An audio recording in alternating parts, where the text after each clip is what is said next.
Doctor ऊर्जा सचदेवा जी, हरिद्वार से। महाराज जी, श्री हरिवंश। महाराज जी, हम सबका जन्म हरि नाम जपने के लिए हुआ है, परंतु हमें अक्सर ऐसा महसूस होता है कि कुछ और भी कारण अवश्य होगा। उस कारण को कैसे ढूंढें? मेरी जिंदगी का पर्पस क्या है? केवल जगना है बस। स्वप्न का जो दुख सुख है वो केवल जगने से जाएगा।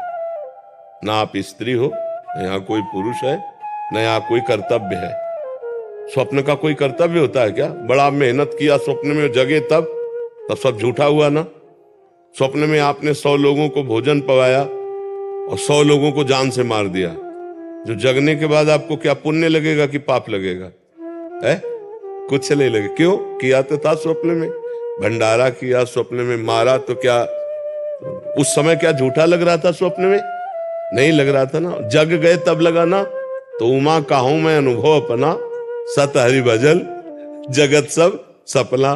तो अब आपको लग रहा है और कोई कर्तव्य है, तो ये स्वप्न में लग रहा है।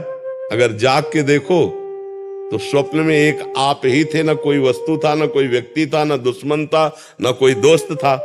ये पता तब चला जब आप जगे। स्वप्न में जैसे हम कई बार कहा, समुद्र में डूब रहा हो कोई, अब उसको कैसे बचाया जाए? बहुत से तैराक बुला लिए जाए, नौका बुला ली जाए, सब व्यवस्था कर ली जाए, तो क्या स्वाप्निक पुरुष को बचाया जा सकता है क्या, जो स्वप्न में समुद्र में डूब रहा है? कुछ उपाय नहीं करेगा। उपाय एक करेगा, उसको पकड़ के जगा दो। ना एक बूंद पानी है, ना वो डूब रहा है, ना कोई परेशानी है। समझ रहे ना? लेकिन उस समय उसको परेशानी है जब डूब रहा है। जब बिना जगे उसको ये दुख से दूर नहीं किया जा सकता। ऐसे ही हम लोग अपने को स्त्री मान लिए, पुरुष मान लिए, ये स्वप्न है। अब हमारा कर्तव्य बन गया कि पति की सेवा, पत्नी की सेवा, पुत्र की सेवा, सब। अब ये पूरा स्वप्न चल रहा है। और जब आखिरी में यहां से तो ना कोई पति, ना कोई पुत्र, ना कोई कुछ, जीव अकेला उड़ा। दुनिया में लाखों का मेला जुड़ा, हंसा जब जब उड़ा। तो अब तो क्या कर्तव्य था? अब वो भूल करके फिर नाना प्रकार की माया का चिंतन करके अगले जन्म की व्यवस्था कर ली। हमारा तो उद्देश्य ये है कि अपने कर्तव्य का पालन करो स्वांग की तरह।